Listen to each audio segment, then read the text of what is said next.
Yo YouTube, it's your bro Elliot here, back with another workout at my home, and I decided that I ain't going back to the gym. I'm kind of a hermit now these days. I want to train in my house, I work in my house, I want to do everything in my fucking house. I'm going to figure out how to do my leg workout in the house. And in fact, I know it's better for me to do more functional exercises for my lower body rather than the leg extension, leg curl, leg press stuff that I was doing over at the fitness gym Bandit. I was grateful for the opportunity to try those things out. Grateful for the opportunity to try out a lot of the bodybuilding stunts that I've been doing the past few weeks. But boy, my intuition comes a knocking and my body keeps a screaming and saying, Elliot, you got to do what you know is right. So I'm ditching the leg extension machines and all that stuff that I was experimenting with. It was fun. It was cool. I got a nice little pump. I noticed how I could use them to enhance or fix the muscular imbalances that I've created through my injuries, but I also see how they can further facilitate other muscular imbalances that will be a result of isolating my leg muscles in those ways. So it was fun. It was cool. I'm happy to have made those videos, but I'm back here. And what I'm going to do today is I'm going to start with single leg unilateral exercises like I had been doing at the other gym, because in order to bring up that right leg that's been a little bit weaker because of the left, I got to do one leg at a time. And in fact, I kind of like that because it forces me to concentrate a bit more on the exercise. Also too, I can't load like I do, like, you know, when I'm squatting 600 pounds and that shit is all on my back. You can't do that with one leg, and I think it's cool. I get to isolate the leg, isolate the muscle without the heavy load. So as you'll notice, I'm going to be doing a bunch of unilateral exercises, beginning with Bulgarian squats, single leg deadlifts, so on and so forth. Hope you guys enjoy this video as much as you enjoyed the other ones. This is it. Yo at home. It's where I'll be. It's what I do. It's who I am. Let's go. So I've set this up here in order to do my Bulgarian squats. Those of you guys who are not familiar with that term, it's basically a split squat. I don't know where I picked up the term Bulgarian, but what I've done is I've set it up so that I have this incline board here in order to do it in such a way that my heel is elevated, particularly on this right side, because I lack a little bit of mobility in my ankle, particularly this one that was injured. Always lack a little bit of mobility in my ankles, and that's why in the past you see me wear these. I might wear them again. They create, if you look, they create the same sort of wedge that this is creating for me. And without having to put those on, I get to wear my skull crushers. And so I'm going to get started with this. I'm going to start body weight light. I'm going to do high reps. That's the other thing. And like I said in previous videos, my legs grow. So I don't need to really go out of bounds, go crazy to get my legs to grow. And in fact, I'd rather them not grow as fast as my upper body, because then I get proportionate. I look like that pear, like I showed you in previous videos. That picture of me. So here we go. You'll probably also notice a bit of clicking going on in this right leg. It's just a result of injury,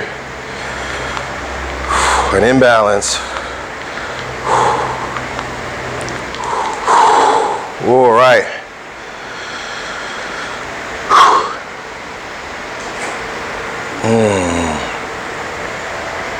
Also too, by using this incline board, causing me to lean forward a little bit, putting more of the emphasis on the quads.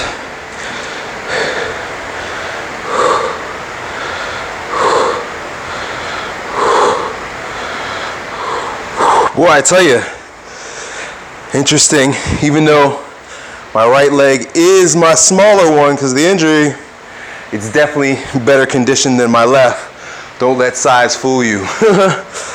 Yep, this was easier to go on. 20 reps per leg. I like how this exercise gives me an opportunity to concentrate on where in the muscle and the movement I'm feeling the resistance. So again, it's about being conscious bodybuilding. Mind-muscle connection, they like to call it. Tell your mind, let your mind tell your muscle what you want it to do. So with the next exercise, I'm gonna use these. I'm doing single leg deadlift. Reason why I'm gonna put these on is because number one, the angle isn't as severe as that, and so I don't want that when I'm hitting hamstrings. Doesn't make sense. The other thing too is with the split squats, I have one leg up. It helps support my balance. When I do these single leg deadlifts with the dumbbell, that leg is on its own. So this provides a little bit more stability in my experience. So I'm gonna wear these for the next move. Ooh.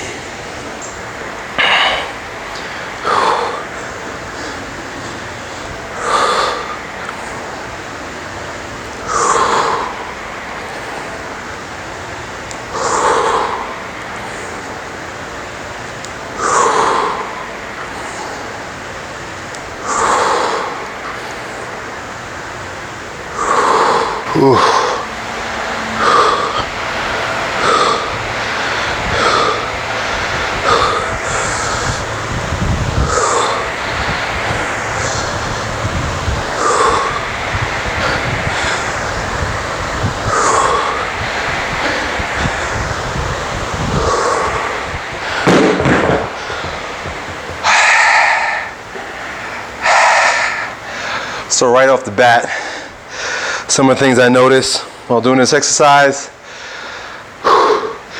as opposed to some of the machine-based exercises I was doing, this here, I could feel the stabilizers in my hips, particularly in my glutes, working. You know, when I'm sitting down on that, or laying down on that leg machine, stabilizers are dormant, they don't do anything.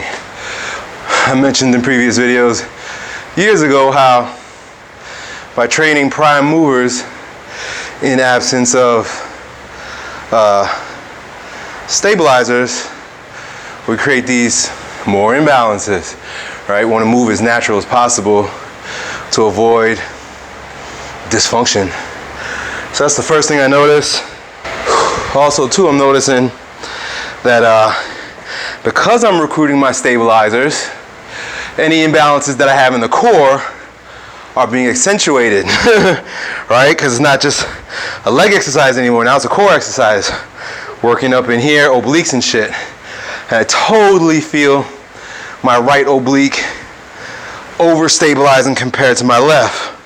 So what do you do when that's the case, right? Because then I'll end up with sort of a twist. If I keep doing this and I have a twist, a lot of you guys who lift and you have back problems, it's because of this sagittal plane imbalance that then a twist can occur. So I'm gonna wrap up, and what that's gonna do is it's gonna remind me to activate the transversus abdominis to stabilize so that I'm not resting on the stronger muscle.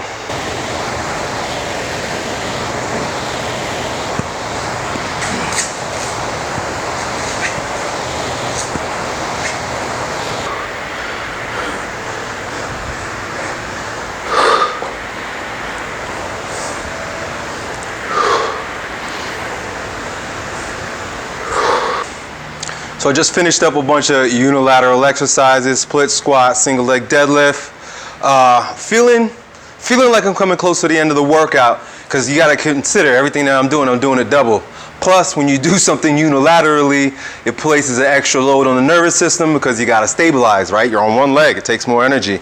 So I'm gonna wrap up this exercise, this workout, with some overhead squats. I mentioned in a previous video that if I ever squat again, it's going to be with overhead squats, and that's not to say I'll never back squat again, but during this routine, during this phase, during this process of holding myself, coming back together, I feel like it's best to do these overhead squats. One thing for sure also too is in developing the balanced musculature around the hips, I'm going to want to add some belt squats.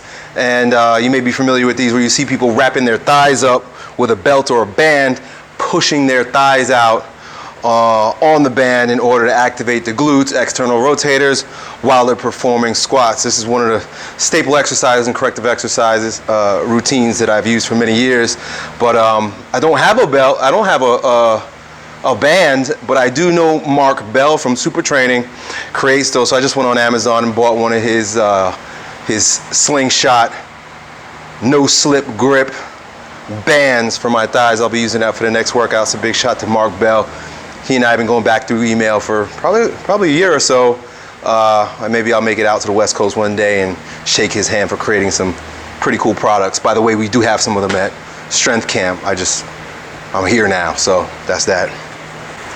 Cool, so what this is gonna do is a number of things. It's gonna force me to find a hip width that allows me to stabilize.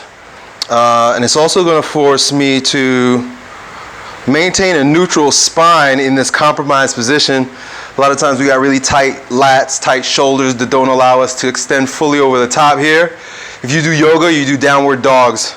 Downward dogs really facilitate and support thoracic extension and mobility through the shoulders, but these overhead squats will do the same thing. And then also lumbar stability. You know, I don't want my ass to stick out too far, but that's what these wedges help also do. These are Olympic lifting shoes. So I gotta get comfortable down in this position, see how that feels.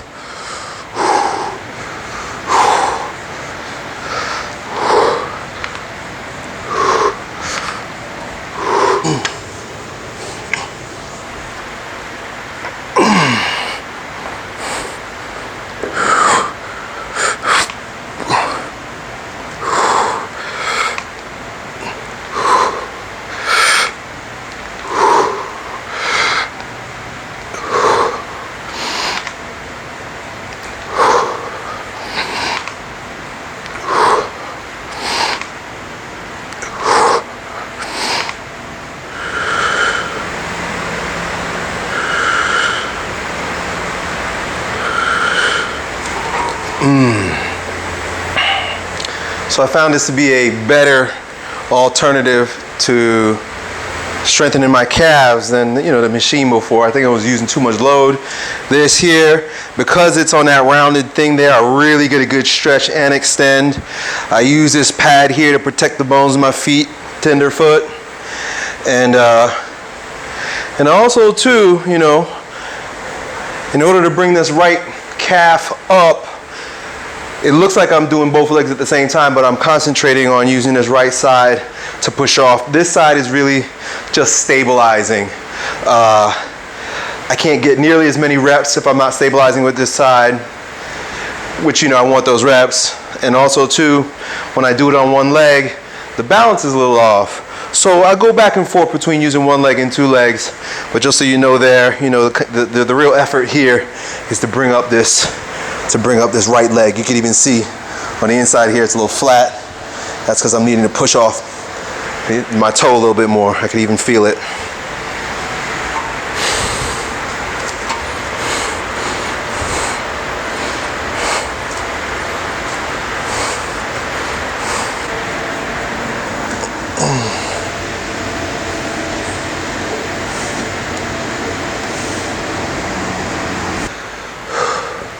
So in a moment, I'm gonna finish up this workout with some tummy vacuums. And one of the things that I wanted to share with you about tummy vacuums that you can't see while I'm doing it. So, you know, I'm not gonna film it because you can't watch what I'm about to say to you, but you could visualize that, you could look up in the textbook. When we're doing tummy vacuums, we wanna also activate the pubococcygeal PC muscle down like where the perineum is, between your balls and your anus. There's a group of muscles, that's pelvic floor muscles, that almost are like a cradle for our prostate, you know, right up in the asshole there. And when we do tummy vacuums and you pull the belly button in and also pull up the PC muscle, by strengthening the PC muscle, you really not only activate the deep core stabilizer muscles down there where all of our power comes from. You know, in karate they call it yahara, down here where your power is. But as I'm learning, as you guys put me on to the whole NoFap idea and seminal retention, basically just not busting nuts, the stronger that muscle is, the more control you will have over your ejaculation. If this is important to you, listen up, because I know a lot of you guys who are NoFap. Basically, the idea is to retain your semen so that you can receive the benefit that's associated with it. There's a ton of benefit associated with it. Our ancestors have always known, and has been kind of, I don't know, bro science, if you will, for boxers and fighters and athletes for generations. Science has now shown, studies have now proven that, that by retaining your semen, you are healthier, you last longer, you have more, live longer, you have more vitality. So as opposed to just abstaining from jerking off, there's a lot to be said for, and there's a lot of research and there's a lot of resources you could look into that talk about retaining your semen even while having sex. You can actually even have orgasm by separating ejaculation from orgasm and strengthening the PC muscles. That's why I bring it up right now, because maybe I'll make another video all about it, all about what I'm talking about later. But just so you know what I'm doing in my workout routine, today I'm not hitting all them crunches that I had been doing. You know, I knew what I was doing there when I was doing them, and it wasn't the best thing to do.